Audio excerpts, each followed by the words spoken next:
Donc, la prochaine présentation est faite par Badreddine Ratni de l'Université de Paris-Nanterre sur les métasurfaces reconfigurables pour le contrôle des fonds d'onde vers un fonctionnement autonome. Donc, Badreddine, tu m'arrêtes hein, si je dis des Ouais, bêtises. vas-y. Badreddine est maître de conférence à l'Université Paris-Nanterre et ses activités de recherche concernent les métamatériaux métasurfaces pour contrôler les ondes électromagnétiques pour de nouveaux concepts d'antennes. C'est ça, exactement. Merci, merci pour la présentation et pour l'invitation aussi pour cette journée. Alors donc, du coup, je vais présenter aujourd'hui donc nos récents travaux sur ou la progression en fait, donc un overview sur les travaux qu'on a fait ces dernières années sur les métasurfaces reconfigurables, et puis vers quoi on va tendre prochainement avec les travaux qu'on mène actuellement. Alors, je vais simplement commencer par le plan de cette présentation. Je vais faire une brève introduction sur les métasurfaces. Je pense que jusqu'à présent, il y a eu pas mal de présentations sur les métasurfaces. Donc, très rapidement, je vais réintroduire un peu les métasurfaces et pourquoi, du coup, on a conçu des métasurfaces reconfigurables. Donc, comment on le fait au LEM. Nos choix technologiques qui sont légèrement différentes par rapport à ce qui a été présenté tout à l'heure. Et puis, notre progression, c'est-à-dire ce que j'appelle 1D reconfigurable metasurface et puis vers 2D reconfigurable metasurface. En réalité, c'est simplement le contrôle des structures. C'est-à-dire qu'au début, on était sur un contrôle sur un seul axe, de la reconfigurabilité sur un seul axe. Donc, on avait moins de systèmes, donc moins de complexité au niveau du système de contrôle. Et puis après, on est passé sur des systèmes 2D, donc des systèmes beaucoup plus complexes à réaliser. Et puis après, je vous montrerai les différentes applications qu'on a obtenues. Alors, donc pour commencer, donc métasurface, de manière générale, bon, je ne vais pas m'attarder là-dessus. Donc c'est des structures très fines devant donc il y a une épaisseur très fine donc, devant la longueur d'onde, très petite devant la longueur d'onde, et qui sont constituées donc, de petites cellules unitaires qui vont de l'ordre de lambda sur 4 jusqu'à lambda sur 20 ou voire au-delà. Donc tout dépend des applications. Alors, en fonction de la géométrie de la cellule unitaire, en fait, on pourra contrôler la phase, l'amplitude, l'impédance de chaque cellule unitaire. Et puis, quand on a une onde qui va arriver sur une métasurface, quand on va contrôler du coup la géométrie, donc par exemple ici on va contrôler la phase, on peut voir qu'on peut reconstruire des fronts d'onde. Et donc ça c'est l'une des applications les plus classiques. Donc on peut contrôler l'onde réfléchie ou transmise à travers une métasurface, ce qui a amené à un certain moment, il y a une dizaine d'années de cela, à une généralisation des lois de Snell-Descartes en fait, et donc inclure en fait cette variation locale de la phase. Alors, on peut aujourd'hui, comme on l'a vu dans les présentations précédentes, on peut contrôler à volonté les ondes, donc à savoir on peut contrôler les fronts d'onde, donc la direction des fronts d'onde transmis, réfléchis. On peut également du coup focaliser les ondes électromagnétiques sur une position bien précise, qui peut être par exemple en encodant la réponse de phase d'une lentille. On peut focaliser l'onde sur une position focale bien précise. On peut contrôler également l'état de polarisation de l'onde. Donc on peut arriver avec une onde à polarisation circulaire et puis on ressort avec une polarisation linéaire, ou l'inverse, une linéaire vers une circulaire, ou une linéaire vers une linéaire orthogonale. Voilà, donc on a une diversité en fonction de la phase qu'on va appliquer entre les deux composantes du champ électrique. Ou sinon des formes encore plus complexes, par exemple générer des ondes vortex, ou générer donc combiner de vortex avec une lentille, etc. Donc on peut avoir plusieurs fonctionnalités et même aller au-delà, donc faire de l'holographie, faire des images holographiques sur un plan, comme on peut voir ici, donc un H qui a été généré lorsque l'onde va traverser la métasurface. Donc l'encodage de la phase, il se fait à ce niveau-là, et puis sur un plan, on va voir une image holographique. Alors, ces deux travaux-là, ça rentre dans le cadre de nos activités, en fait. Donc, c'est des travaux qui ont été menés en collaboration avec Harbin Institute of Technology, donc en Chine. Alors maintenant, comment on peut contrôler la phase de chaque cellule unitaire? Donc j'ai choisi une cellule très basique. On part toujours du basique, c'est plus simple, et puis on comprend qu'est-ce qu'on fait. Là, j'ai une cellule en fait unitaire qui va fonctionner en réflexion, qui est composée donc d'un substrat diélectrique, d'un plan de masse continu, et puis de 2 pistes métalliques. Donc, lorsque j'oriente le champ électrique dans cette direction-là, en fait, ce qui va se passer, c'est que j'aurai une résonance de type RLC, en fait. Et donc, je vais créer différents types de résonances. Et à une fréquence fixe, je pourrais faire varier, donc en fonction du gap, par exemple, que je vais varier ici, je pourrais faire varier la phase de l'onde réfléchie. Donc, alors maintenant, le problème majeur quand on utilise des métasurfaces du coup passives, c'est qu'en fait, une fois qu'on a encodé la phase ou la fonctionnalité sur la métasurface, on ne peut plus changer cette fonctionnalité. Donc, on souhaiterait avoir en fait une structure qui soit beaucoup plus agile et qui nous permet d'avoir différentes fonctionnalités ou s'améliorer, en fait, améliorer les performances si jamais on a fait une petite erreur dans l'approximation de la phase ou quoi que ce soit. Alors, ça c'est possible en fait si on peut contrôler du coup soit le gap, donc la capacité, le diélectrique éventuellement, si on utilise par exemple des cristaux liquides, ou bien, ici le plan de masse va jouer le rôle d'une inductance, ou bien utiliser une inductance variable par exemple. Donc jusqu'à présent, ce qu'on a vu, c'était dans les précédentes présentations, c'est généralement des diodes PIN. Donc nous, on utilise une autre approche, en fait, on va plutôt partir sur des diodes varactors. Et la raison pour laquelle, en fait, ce qu'on souhaite ici, c'est contrôler le gap, donc virtuellement. Et donc, on va contrôler cette capacité, en fait. Donc, on va rajouter une capacité parallèle ici, grâce à une diode varactor. Et puis, en appliquant une tension variable, du coup, on peut contrôler la réponse de cette diode. Donc, comme on peut voir ici, donc là, on est parti de la même structure, on a rajouté une diode varactor. Et puis, du coup, on peut voir, en changeant la capacité de cette diode, on peut voir que la fréquence de résonance change, passe pour cette structure, par exemple, de 8,5 jusqu'à 11,5 gigas. Donc ça, alors, ce qui va changer, en fait, par rapport à une diode PIN, c'est que au lieu d'avoir uniquement 2 états, là, on va avoir une variété, donc plusieurs fréquences de résonance et donc une souplesse sur le choix de la phase, en fait. Voilà. Alors, on le verra juste après, surtout sur la partie métasurface reconfigurable 2D, donc l'avantage d'avoir une structure avec des capacités variables. Alors, donc sur cette première structure, en fait, on était parti sur une structure du coup basique que j'appelle 1D. Pourquoi 1D? Parce qu'en fait, là pour le coup, pour cette structure, on a utilisé des diodes de chez MGV, alors de MACOM encore, qui fonctionnaient, qui montent jusqu'en bande X, donc à une dizaine de gigas. Et pourquoi 1D? Donc ça, c'est la métasurface qu'on a réalisée. 1D parce qu'en fait, on vient alimenter ici, par des points ici, toute une rangée en fait. Et donc, on va contrôler la phase uniquement suivant l'axe des Y. Donc, on n'a pas la possibilité de contrôler la phase suivant l'axe des X. Donc, ça va être quelque chose d'uniforme suivant l'axe des X et une variation de phase suivant l'axe des Y. Alors, cette carte, du coup, on a cette carte électronique qui permet, qui est basée avec un Raspberry. On peut contrôler donc les réponses de chaque cellule unitaire. Alors, donc cette métasurface qui a été réalisée, alors elle fait 18 cm par 18 cm pour un fonctionnement à 10 gigas. Et en fait, on l'a caractérisé. Donc ça, c'est le résultat de simulation, ça, c'est le résultat de 2 mesures. On peut voir que la fréquence de résonance, donc en fonction des tensions qu'on applique à la métasurface, varie de 8,4 jusqu'à 11,6 gigas. Et puis, on a une variation de la phase à une fréquence fixe. Alors, je ne sais pas, qu'est-ce qui s'est passé? Voilà, une variation de la phase à une fréquence fixe, par exemple à 9 gigas, de moins 180 jusqu'à 130, 140 degrés. Alors, donc, le plus classique, donc l'une des applications les plus classiques qu'on avait fait avec cette structure, donc cette première structure, c'est du coup appliquer un gradient de phase linéaire le long de la métasurface et puis faire orienter le faisceau vers une direction précise qu'on calcule avec la loi généralisée de Snell-Descartes. Donc là, on a fait plusieurs tests. Par exemple, on a réfléchi l'onde qui arrive via cette antenne émettrice à 15, 30 et 45 gigas.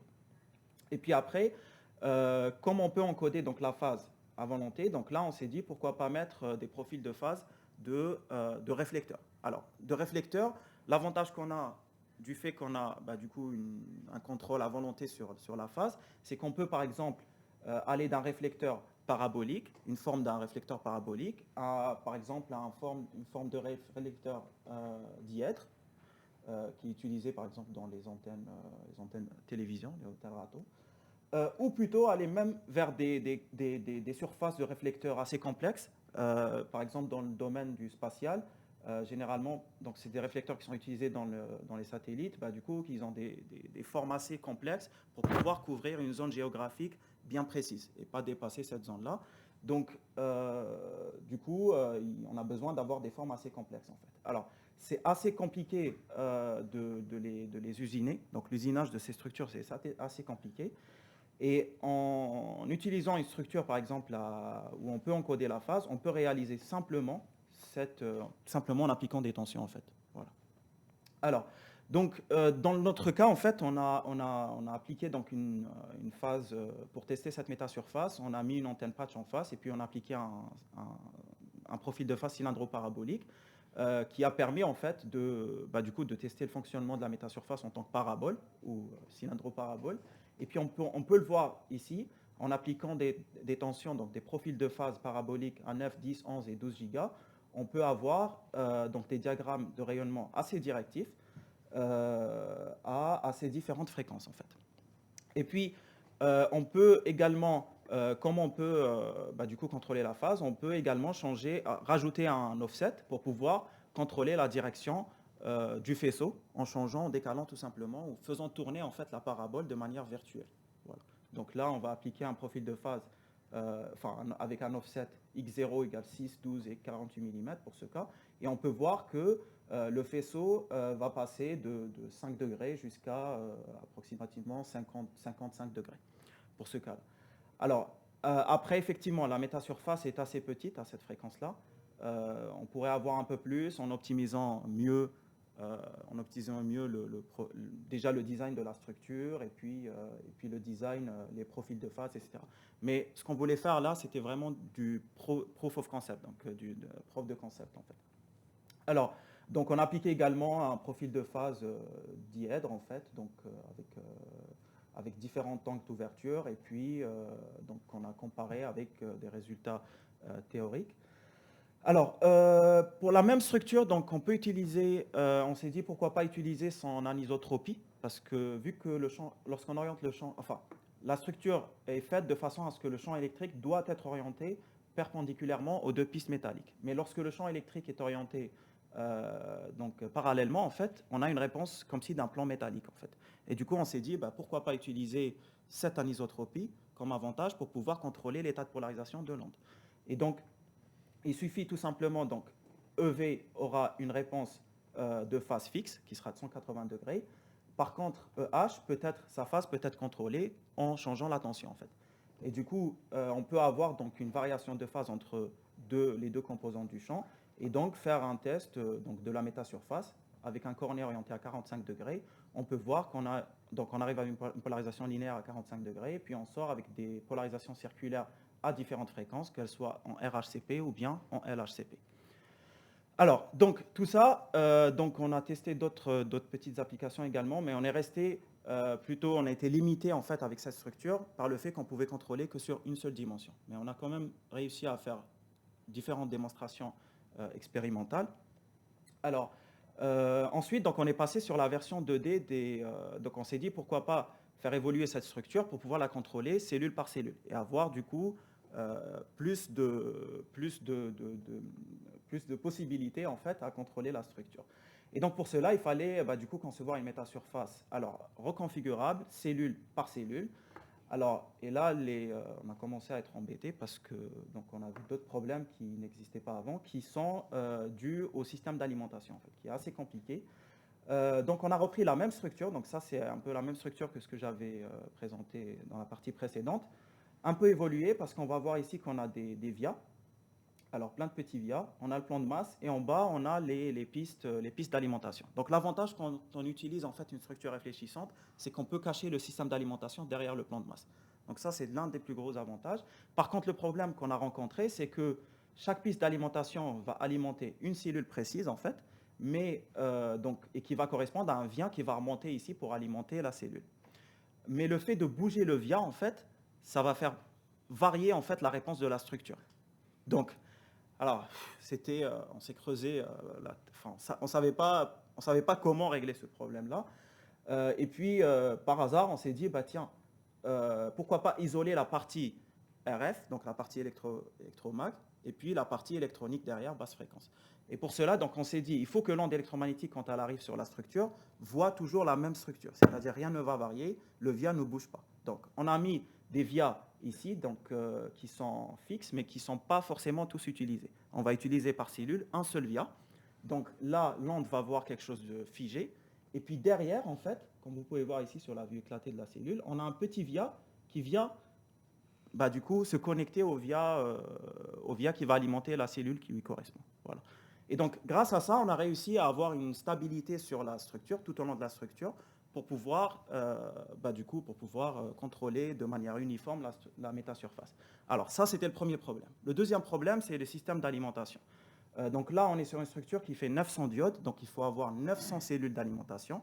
Et puis, pas que des switches. Donc, l'inconvénient des diodes Varactor, c'est qu'on n'a pas des switches, on n'est pas sur du 0 ou 5 volts, par exemple, mais il faut qu'on contrôle chaque cellule entre 0 jusqu'à une trentaine de volts. Tout dépend de la diode qu'on utilise. Donc, ça, c'est un autre problème, parce qu'il faut concevoir tout un système. Et donc ça, c'est un peu je retrace un peu les systèmes, comment ils ont évolué. Donc ça, c'était le premier système que j'avais utilisé quand j'étais en thèse. Après, ce système-là a évolué avec un Raspberry, puis un système encore plus fiable et plus robuste, parce que là, c'est vrai que ça sautait parfois, on n'était pas sûr des tensions en sortie. Et après, donc, quand on est passé sur la structure 2D, là, on a fait fabriquer par une entreprise, en fait, en Chine, du coup, un système d'alimentation, donc assez complexe, qui a 900 sorties et qui permet de contrôler les 900 cellules de la métasurface. Alors, je vous raconte pas, le système, il est mis sur une table, et puis on a la métasurface qui fait 40 cm par 40 cm, et la surface utile ici fait 18 cm par 18 cm. Donc, le système n'est pas du tout optimisé, bien sûr, mais pour arriver à ça, le doctorant, en fait, Rui Feng, avait travaillé dur pour pouvoir du coup mettre en place toute la manip. Alors, donc, cette structure, du coup, on est un peu sur les mêmes fréquences, gamme de fréquences, donc on est resté entre 8 et 10 gigas. Là, donc, on a un bon fonctionnement, donc une variation de la phase à 9 gigas, par exemple, entre moins 180 jusqu'à 180 degrés, et puis validé expérimentalement, donc la structure réalisée, et on fait varier la tension de 1 jusqu'à 18 volts.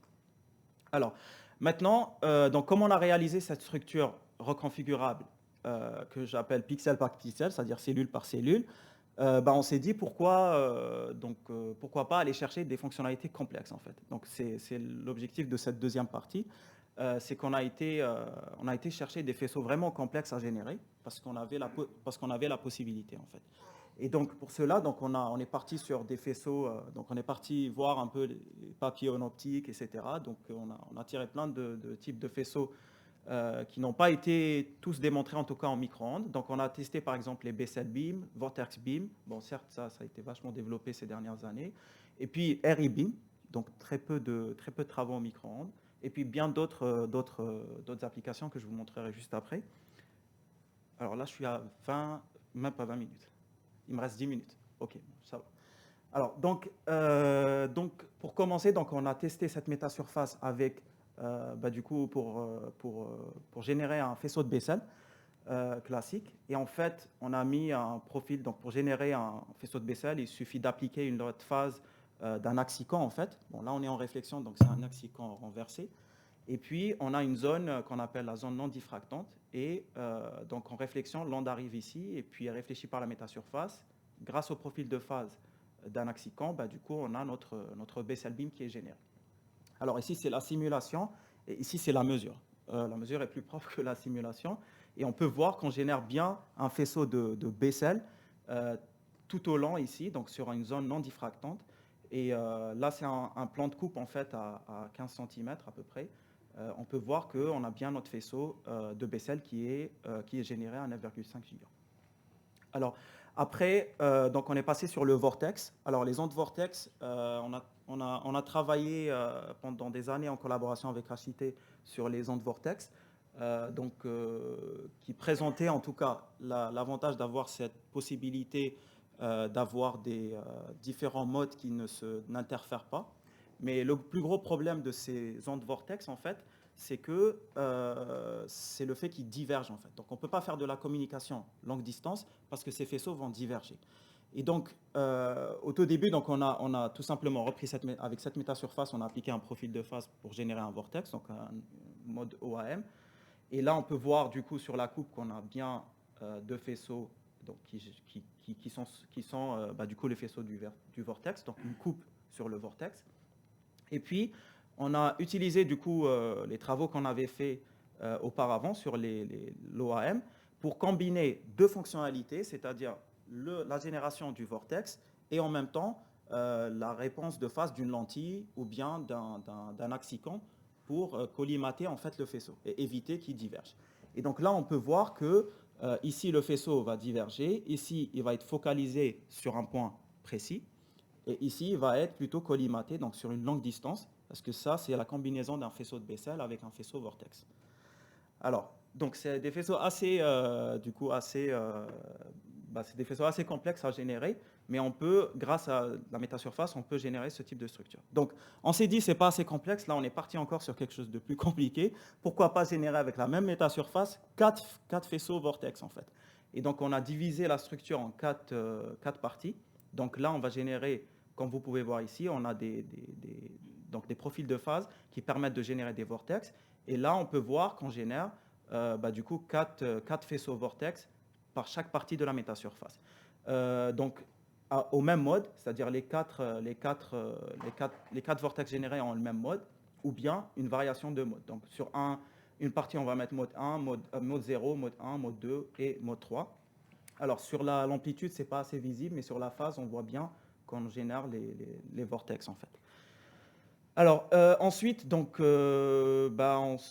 toujours sur les réseaux, sur les faisceaux non diffractants, donc il y a le fameux faisceau d'Airy, en fait, alors qui est très développé dans le domaine de l'optique, mais très peu dans le domaine de micro-ondes. Alors, on s'est dit qu'on pouvait le générer aussi, parce que son profil de phase était assez simple à calculer, grâce à la fonction présentée ici.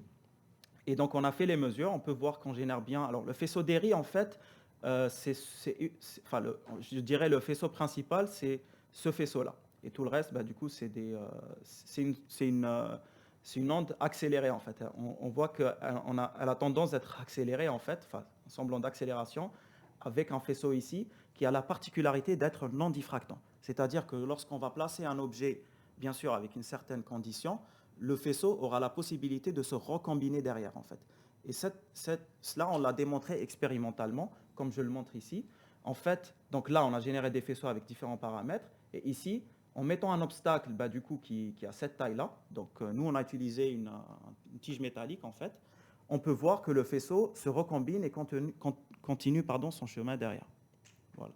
Donc ça, alors, certes, c'est des faisceaux assez complexes qu'on ne comprend pas forcément pourquoi on va les utiliser en micro-ondes, mais en fait, au début, nous, on voulait juste montrer ce qu'on pouvait réaliser avec cette structure-là. Et puis, par hasard, ça a intéressé des industriels, comme Huawei, par exemple, qui ont des problèmes lorsque les faisceaux rencontrent des obstacles, par exemple. Donc, ils ont voulu explorer la possibilité d'utiliser ces types de faisceaux-là pour pouvoir du coup contourner les obstacles et avoir un meilleur bilan de liaison, en fait.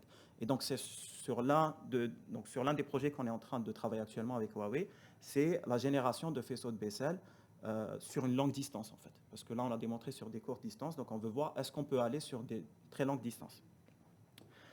Alors, encore plus compliqué, donc des images holographiques. Donc, on s'est dit qu'on pouvait également générer des faisceaux, des images holographiques.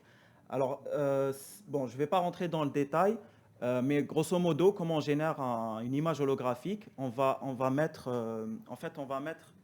plusieurs pixels, donc ça va être des spots, en fait, qui vont nous générer notre image. Donc, ça va être, par exemple, ça peut être un T, comme ici. On va mettre plusieurs spots ici, qui vont être des sources virtuelles, en fait, et qui vont, grâce à un code, du coup, qu'on va considérer que c'est des sources, qui vont générer du coup des ondes, en fait, qui vont se combiner entre eux. Et puis, on vient sur le plan de la métasurface et on tire le profil de phase de la combinaison de toutes ces sources-là. Et puis, on réapplique l'inverse à la métasurface pour avoir, du coup, le chemin inverse, l'image. Et puis après, donc, nos collègues d'Arbin, donc, ils utilisaient le fameux programme GSW pour, du coup, pour améliorer la qualité ou la résolution de l'image. Donc, c'est ce qu'ils utilisaient généralement en tomographie. Donc, on l'a utilisé également pour améliorer un peu l'image. Alors, donc, comme vous pouvez le voir ici, donc, résultat de profil de phase, résultat de simulation et mesure. On a testé différentes images. Bon, certes, qui ne sont pas parfaites parce que la métasurface est assez petite, mais qui fonctionne, ça permet quand même de valider le concept. Donc ici, on peut voir 1, 2, 3 par exemple, ou bien des lettres C, T, L, etc. Donc à différentes fréquences. Donc là, ça peut servir également dans la communication. Parce qu'en fait, bon, là, certes, l'image holographique ne va pas servir dans la communication, mais c'est surtout la méthode de génération de ces différents spots peut être utilisée pour de la communication. Alors, comment du coup, on a démontré ce qu'on appelle le Digital Holographic Imaging. En fait, imaginez que vous avez 4 utilisateurs et que grâce à la méthodologie qu'on a utilisée et le fait de pouvoir contrôler la phase de chaque cellule, on peut en fait, avec un weight, enfin avec un poids qu'on met au chaque spot, en fait, on peut faire on peut équilibrer l'énergie qu'on va utiliser sur chaque canal. Donc imaginez que vous avez 4 utilisateurs et que, alors ça peut être, donc ici la métasurface peut être une RIS, donc une Reconfigurable Intelligent Surface. Et en fait, vous avez donc 4 canaux. Alors l'utilisateur 4, par exemple, aura besoin de plus d'énergie parce qu'il est dans un coin de la pièce où il aura besoin de plus de puissance, par exemple, parce qu'il y a un obstacle ou quoi que ce soit, alors que l'utilisateur 1 n'utilise pas forcément, et l'utilisateur 3 utilise, on va dire, moyennement, aura besoin d'une certaine quantité de puissance. Et donc, on peut moduler cela grâce au programme et grâce au fait qu'on peut, grâce à la technique d'imagerie holographique, on peut moduler en fait chaque spot avec la puissance qu'il faut. Par exemple, ici, on peut voir que sur le 4, par exemple, on envoie plus de puissance. Sur le 3, on envoie légèrement moins de puissance. Et puis en dégradé, sur le 1, on voit quasiment rien de puissance, aucune puissance. Alors, du coup, vous pouvez moduler ça. Et puis, on peut faire également du tracking d'utilisateur. C'est-à-dire que on peut trouver, enfin, en fonction de la localisation de l'utilisateur, on peut calculer grâce à la technique, le fait de mettre seulement sur la position de l'utilisateur, mettre une source virtuelle et puis recalculer le profil de phase, on peut orienter le faisceau vers cette position-là. Ce qui serait compliqué si on utilisait par exemple des calculs de profil de phase avec des lentilles classiques ou quoi que ce soit. Là, on peut vraiment générer plusieurs points focaux, j'appellerais ça comme ça, et puis moduler le poids en fonction, grâce à cette technique d'imagerie. Donc, elle peut être utilisée également dans le cas des télécoms. Alors, donc pour terminer, en fait, donc vers quoi on tend actuellement donc, je pense qu'on a fait un peu le tour, on a montré un peu des systèmes, enfin, en tout cas, la génération de faisceaux assez complexes.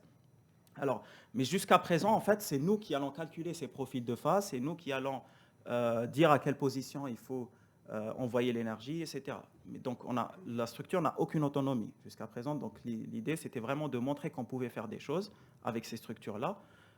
Maintenant, ce qu'on souhaite faire, c'est tendre vers des structures intelligentes, c'est-à-dire qui vont détecter, par exemple, la localisation de l'utilisateur et puis prendre la décision en fonction de l'environnement, s'auto-adapter par rapport à cela.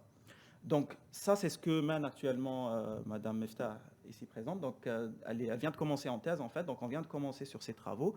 Alors, l'application qu'on souhaite faire actuellement, c'est partir de quelque chose de basique, en fait. Ce qu'on veut faire, c'est vraiment la détection de sources. Parce que c'est vrai qu'on parle de RIS aujourd'hui, on parle de RIS pour orienter le faisceau vers un utilisateur précis, etc.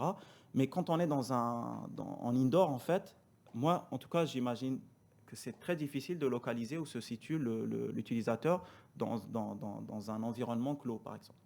Donc l'idée, en fait, ici, c'est d'utiliser tout simplement un profil de phase parabolique et puis faire tourner virtuellement ce profil de phase pour chercher d'où vient, en fait, d'où vient le signal, en fait. Et donc, où est localisé l'utilisateur par rapport au système d'émission. Et puis, la métasurface va s'auto-adapter, donc rediriger par exemple le faisceau qui provient du routeur vers l'utilisateur. Et parfois même faire du suivi temps réel en fait.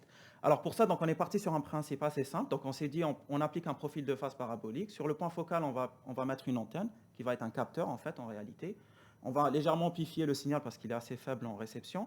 Et puis utiliser un RF Power Detector pour pouvoir détecter le signal. Donc on va switcher virtuellement donc en changeant les tensions pour chercher la direction d'arrivée de l'onde.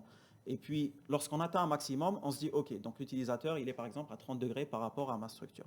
Donc là, la surface va, grâce à un système, un microprocesseur, ici on utilise un Raspberry, adapter donc son profil de phase pour pouvoir rediriger le faisceau vers l'utilisateur. Alors, ça, c'est l'une des premières applications. Donc, la thèse vient tout juste de débuter, donc on commence vraiment à explorer cette technique-là.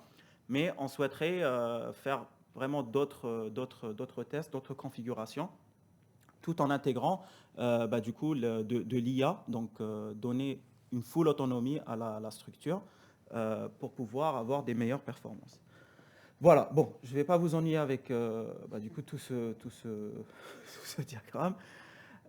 Du coup, je vais arriver à ma conclusion. Pour récapituler, donc en fait, l'objectif c'était de vous montrer un peu comment nos travaux ont évolué au fil des années. Donc ça fait quasiment une dizaine d'années qu'on travaille sur les métasurfaces reconfigurables à base de diodes Varactor. Là, c'était la première métasurface 1D où on a fait des antennes à réflecteurs principalement, polariseurs et puis focalisation, multipoint focal.